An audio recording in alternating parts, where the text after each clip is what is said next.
Hello everyone and welcome back to my office for COM 350 Week 4 Part 2. Today we are talking about Christine de Pizan and her importance in sort of the history of rhetoric.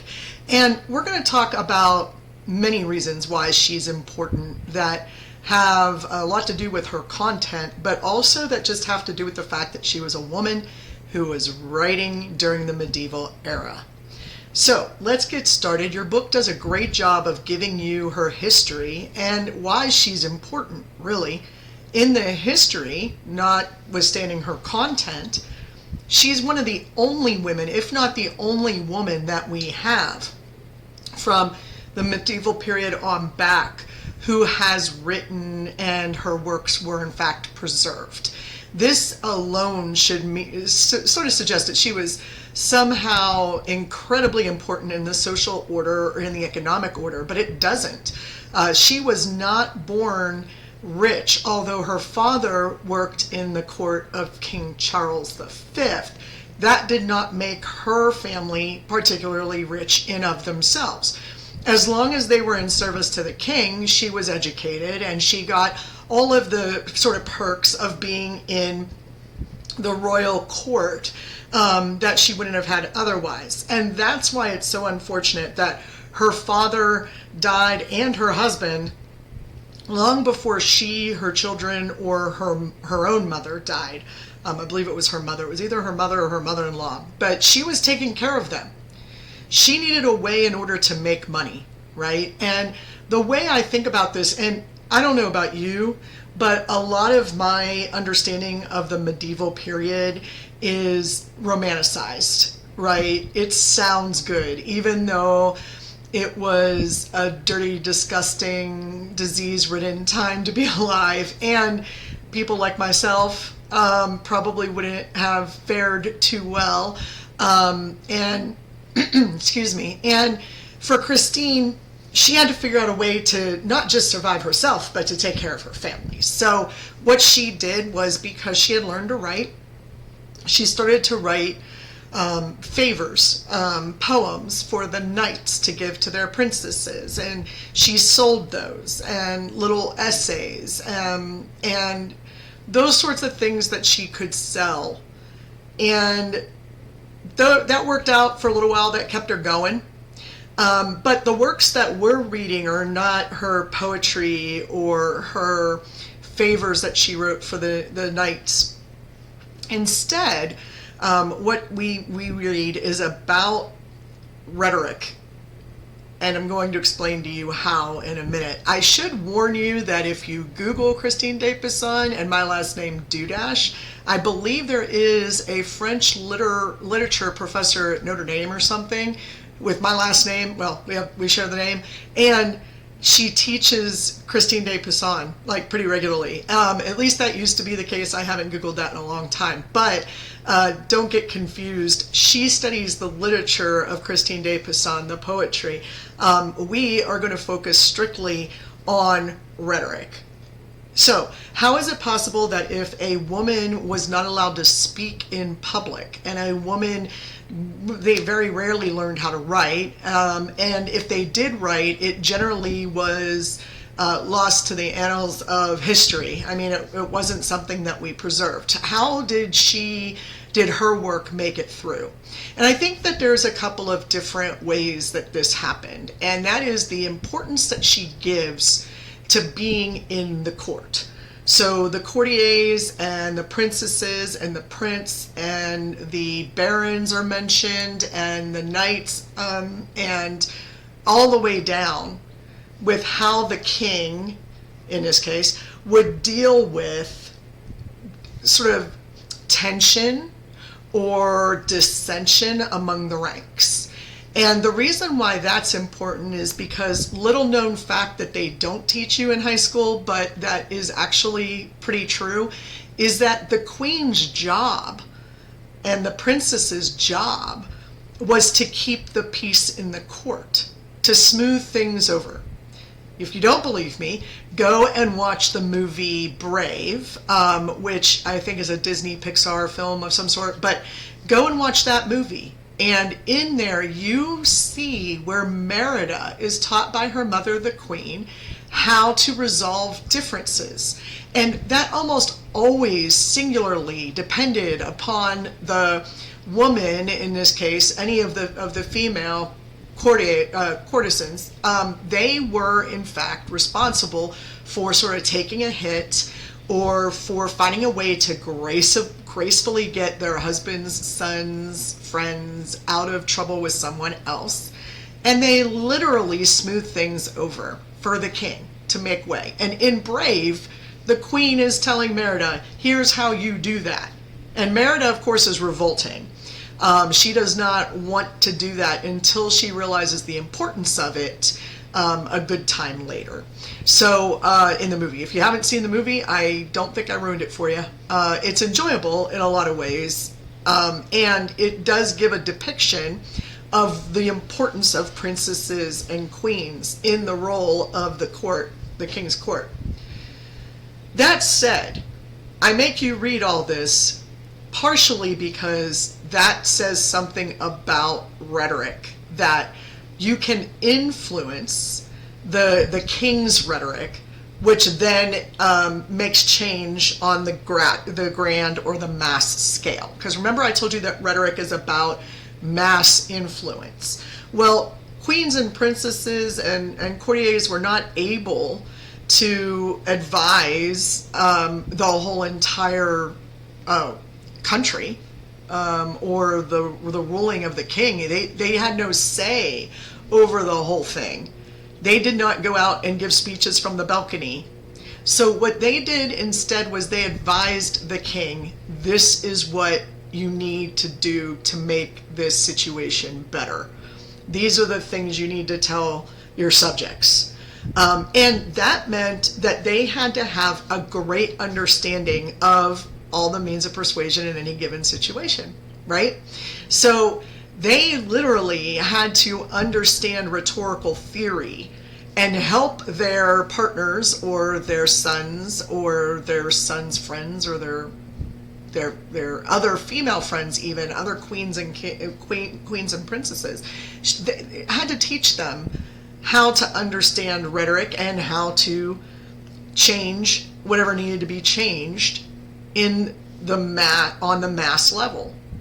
So even though Christine does not stand out on a balcony and preach about the values or the import or the skills of rhetoric, she is helping other princesses and queens know how to tell their princes and kings how to do it. So she literally is probably the first rhetorical theorist that we get who is female, prior to and up until the medieval period, when we start switching into the renaissances of the world, which we haven't gotten to quite yet. So Christine used her work as a way of making money, and then she also used her work to advise the princesses and the queens. You might notice that her work is addressed to the princesses. What she means by princesses is not just those who have that title, but those who function as princesses, courtiers, for example, people who go to court on behalf of others. And there were female courtiers more than anything else that would go and argue on behalf of their family or stand up for someone who is not as fortunate as they are, or to stand up for the people who were serving them, and so on. So this really was about, much like Quintilian had to do, keeping the idea of rhetoric at the upper echelons of society, mostly for the royalty still. And it's not like she went out and she was like, female power, let's go, let's fight, let's be feminists. That's not what she did. Instead, she was this sort of advisor to the advisors, if you want to look at it that way. The most important thing that Christine de Pizan says that you need as a female, as a woman, as a princess particularly, or a courtesan, the most important thing that you need is your reputation. Okay? Your virtue is sometimes how it's referred to. Sometimes it's flat out virginity. Okay? The idea that if you're going to go to court to argue, or you're going to court, or you're trying to convince a prince or a king, or a baron, or anybody of rank, if you're trying to convince them of something, that you yourself have to have the greatest virtue, and that great virtue is purity, and however that is sort of defined.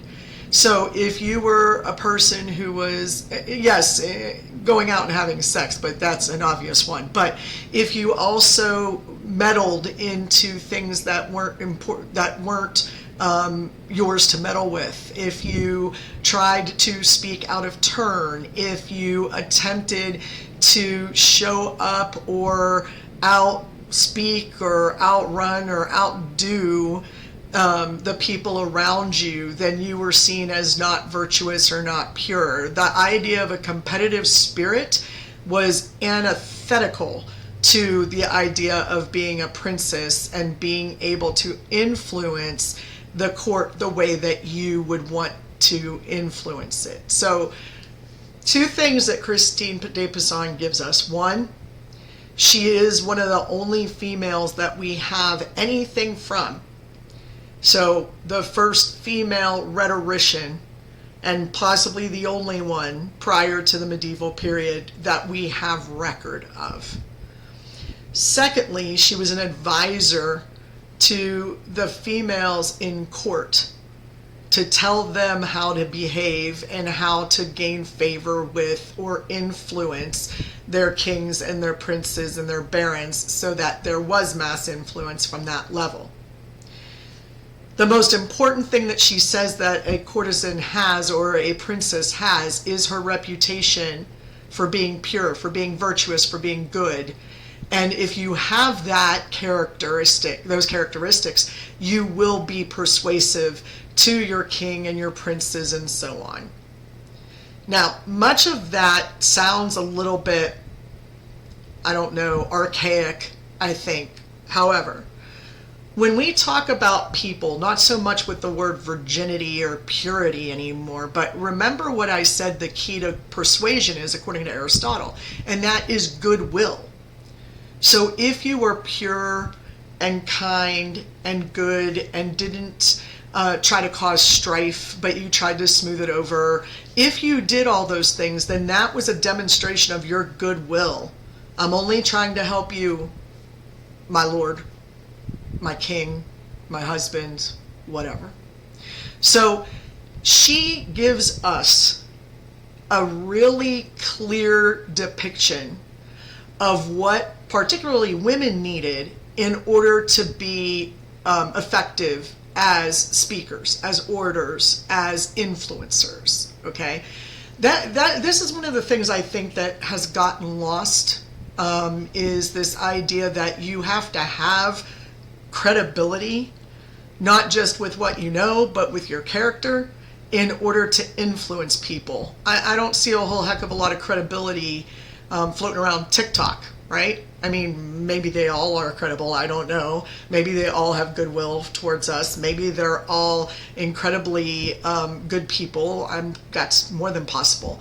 But think about who you trust and who you don't trust. If I were to show myself 10 or 15 TikTok videos and said, hey, I need to rate their credibility, there's one guy, he's adorable, he's really cute, much young, he's young, he's probably in his early 20s like most of you are, but he, really good looking kid, and makes these silly videos where all he does is read tweets. I'm trying to think of what his name is. He has a cutesy little name for his handle as well. And I love watching it. What makes him credible? Well, not that he's good looking, although that makes it a lot easier to watch him, right? But the fact that he is reading tweets, meaning that these tweets were from somewhere else, and he went and did all the work, and all I have to do is listen to him. He will give me everything that I need, and that's great. Need, want, enjoy. I don't really think anybody needs tweets, really. There are other other YouTube stars, TikTok stars, whatever we want to call them, or popular TikTokers who, when they speak, I'm like, why am I listening to you? And I click off because I'm not. I've checked out. For some reason, something about them in their presentation or in perhaps what other videos they have made, their history, or other things I've seen them say, or comments, I might think, I'm not really going to listen to you because you don't really make a whole lot of sense to me. One of the things I think is probably the easiest way for me to determine credibility is on YouTube videos, which I watch a lot of true crime. I'm a huge true crime buff. I was a true crime buff before true crime buffs were cool. A long time ago, had a real interest, not in so much the gore of it, but just in the sort of psychological issues that people have that makes them see humans as not human and be able to murder them. That's fascinating to me. I know it is to a lot of people these days.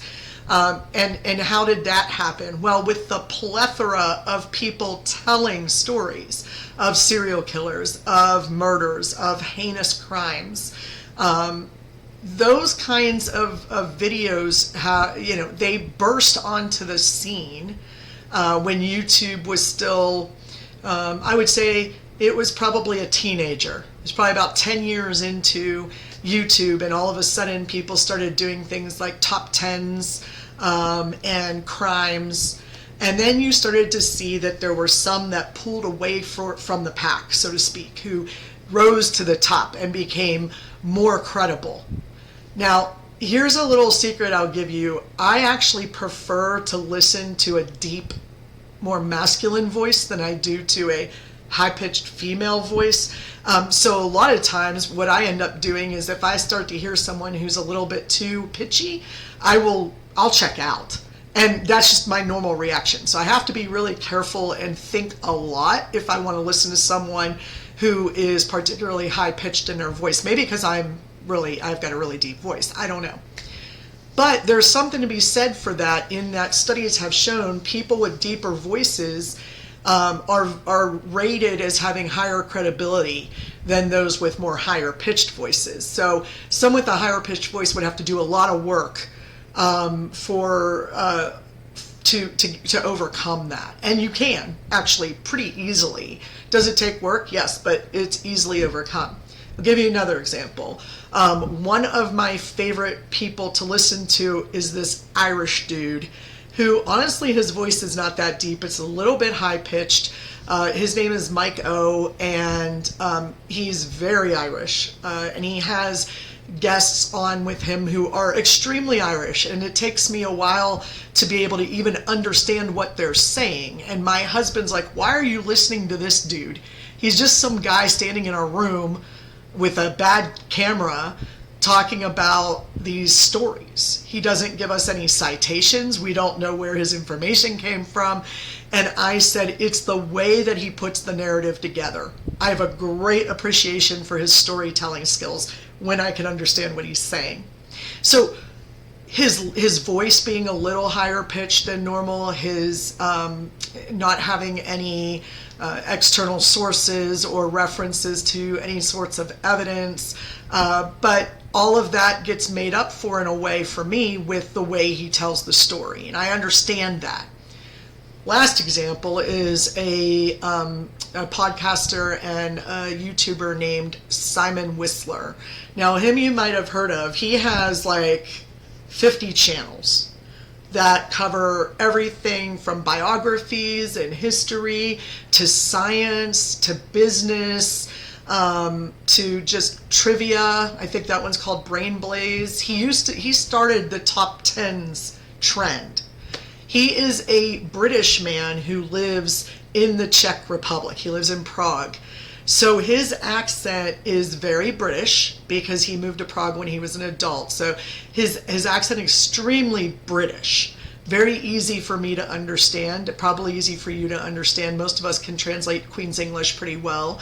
But the other thing that is that he's got a deep, booming voice. He speaks with a British accent, and for some reason, British accents are seen as more credible than most other accents in the world, which is when you're speaking English, which is fascinating. What's more fascinating is that people have studied this level of paralanguage, that British accents are the most credible, but I don't know if it's like Southern girls is the sexiest or something. There's all sorts of rankings and ratings out there, and you never know what to believe. But this guy dresses like an old style college professor, usually a zip up turtleneck, or he's wearing like a nice sweater, or I've never seen him like super casual since before, when he was doing top tens and fun things like that. When he does his criminal true crime podcasts, when he does his biographics podcasts, when he does something serious like that, he dresses the part, and that's part of the credibility as well. Now, Christine de Pizan doesn't mention any of that, but those things in our modern system really do feed into the credibility levels of the person who is talking. So I'm more careful now than I've ever been. When I watch someone with, like, say my son and I are sitting together and we're watching some video and I'm like, this is really stupid. He's like, no, it's great, Why? What is it that is reaching him, and what is it that is not reaching me? And how would I fix that? That is understanding all the means of persuasion in any given situation, particularly focused on ethos. Okay? So that's what Christine de Pizan is focused on. The important things for you, I've already told you. Two very important parts. One, that she's the first female rhetorician that is recorded and during the medieval period on. And second, that she addresses this idea of advising princes and princesses on how to advise their prince, or queens on how to advise their kings. Although usually by the time you were a king or a queen, you knew how to do it. That was one of the things you did. You worked your way up to it. You had to learn to follow all the rules and things like that.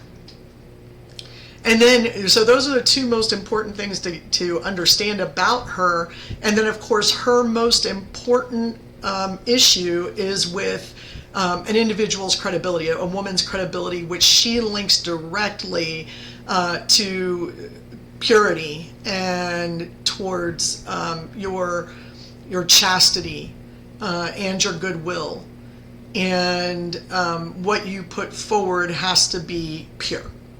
Okay. All right. I hope that helps you understand Christine de Pizan. I actually didn't think I was going to say that much about her, because every year I leave her in, and I think to myself, when I get to this section, I'm going to take her out. I don't really, have that much to say about her. And every year, this particular piece, these pieces of work that I have you read, every year they become more and more important. It feels like they take on sort of a new importance. One last thing I'll tell you, and I've got no authority to say this, so I'm going to tell you that a student told me once. They said, well, I think that Christine de Pizan understood organizational communication better than anybody else. And I thought to myself about that, and I'm thinking, they may have a really good point, that Christine de Pizan is telling the princesses and the queens and the courtiers how to move up in their organization of the monarchy, of the court, showing them how to move up and move within that organizational structure. And so I don't know that I would take it that far. I'm not an org comm scholar either, and I think that that's a pretty generous and radical reading of Christine de Pizan, but I still think it's interesting. So maybe some of you want to take that on or tackle it yourself. But for now, knowing the two main reasons why she's so important, understanding what she believed was the key to persuasion, and understanding rhetoric in order to move through and up, one would hope, in the court. and in the monarchical system and the feudal system that they had back then. All right, hope that helps everybody. Enjoy your reading. Actually, the next reading that we're going to do gets a little bit more fun. That's all I'm going to tell you about it. I'm not going to tell you anything else just yet, but it gets a little bit more fun. And we're going to move very quickly through each of these theorists. So no more 2-3 days on a theorist. More likely than not, more than one theorist in a week. So we'll look forward to that. We are halfway through the semester. Please remember your papers are due tomorrow by 11:59 p.m. That's June 28th. And hopefully your exam you've taken and you're good to go with that as well. All right, everybody, questions, comments, concerns, complaints, or threats, send them to me via email, please, so I have them on written record, and I will chat with you all later.